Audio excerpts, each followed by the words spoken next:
Muy buenas tardes, jóvenes estudiantes. En esta tarde vamos a presentar el problema o el tema vectores por el método analítico. Como bien he estado desarrollando la clase, dándole algunos consejos, pero obviamente la clase no había sido interactiva como lo va a ser de ahora en adelante. Es por esto que voy a tratar de explicar más o menos las ideas o las dudas que han habido en cuanto a la tarea y talleres que ustedes han presentado anteriormente. Bien, el problema consiste en encontrar la fuerza resultante y el ángulo resultante del sistema mostrado en la figura siguiente. Tenemos tres vectores, tenemos el vector A, tenemos el vector B y tenemos el vector C. En el vector A, si ustedes se dan cuenta, él está ubicado en el primer cuadrante. Para yo poder descomponer el vector A, que sería el primer paso, para poder resolver el problema de vectores, lo que yo tengo que hacer es lo siguiente.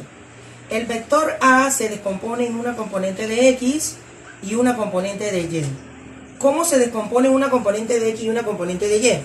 Si la A está en el primer cuadrante, como es en este caso, la componente de X o la horizontal se dirigiría hacia la derecha.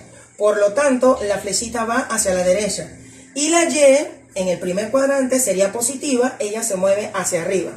¿Cómo yo sé si el vector está bien descompuesto? Las dos flechas, en este caso, se juntan y con esto vamos a dar como resultado que la composición de ese vector está bien hecha. Y lo otro es que el ángulo que me están dando sea con respecto al horizontal. Recuerden, siempre el ángulo tiene que estar con respecto al horizontal y no con respecto a la vertical. Por lo tanto, el ángulo sería de 30 grados.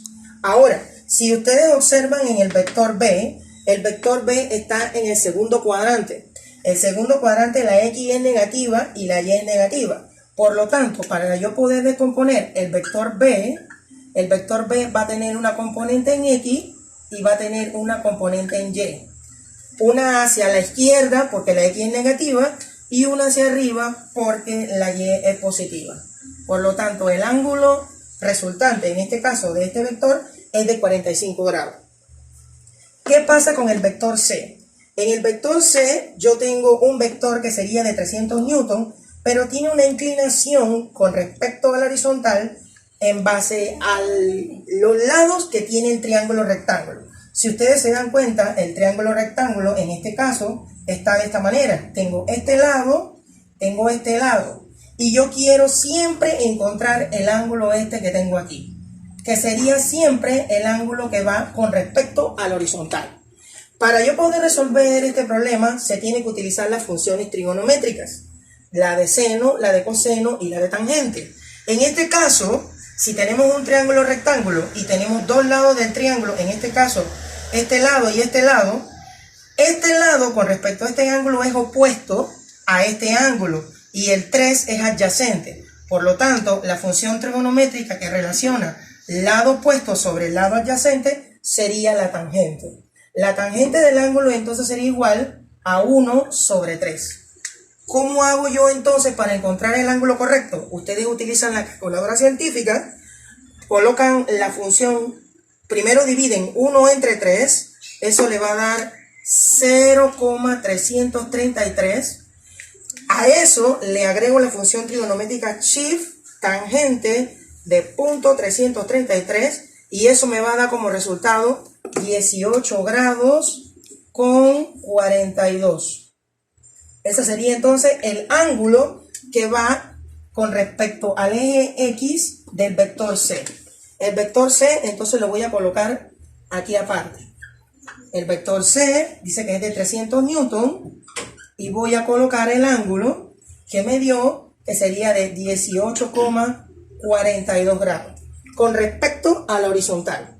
Ahora, si yo sé que el vector C está en el tercer cuadrante, la composición de C va a tener una componente de X, en este caso sería CX, hacia la izquierda, porque en el tercer cuadrante la X es negativa, y en Y vamos a tener la componente de C hacia abajo. Si se dan cuenta, los dos triángulos o las dos puntas de flecha se tocan, por lo tanto estamos seguros de que este vector está bien descompuesto.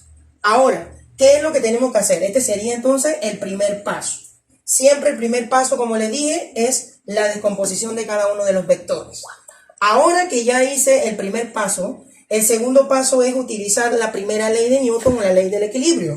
Vamos a hacer la sumatoria de las fuerzas en X son iguales a 0. Si ustedes se dan cuenta, es fácil ver cuál flecha va hacia la izquierda y cuál flecha va hacia la derecha en el eje de las X. Por lo tanto, yo voy a encontrar la sumatoria de las fuerzas en X en el eje horizontal, quiénes van hacia la derecha y quiénes van hacia la izquierda. Las que van hacia la derecha en este caso sería la componente de AX. ¿Sí? Es la primera que va hacia la derecha. Aquí la tenemos. Y la otra componente de AX que va hacia la derecha no existe. Si se dieron cuenta, solamente existe esta componente hacia la derecha. Pero en cambio tenemos dos componentes hacia la izquierda, que serían la BX más la CX. Y con eso nosotros encontramos nuestra primera ecuación. Esta es la primera ecuación con respecto a la sumatoria de las fuerzas en X.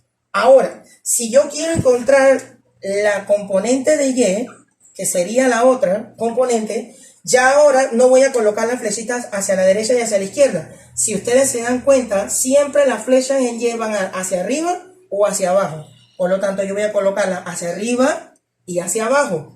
¿Quiénes van hacia arriba en la componente de Y? Va a la AY, va a la BY. Si se dieron cuenta, dos van hacia arriba y la CY va hacia abajo.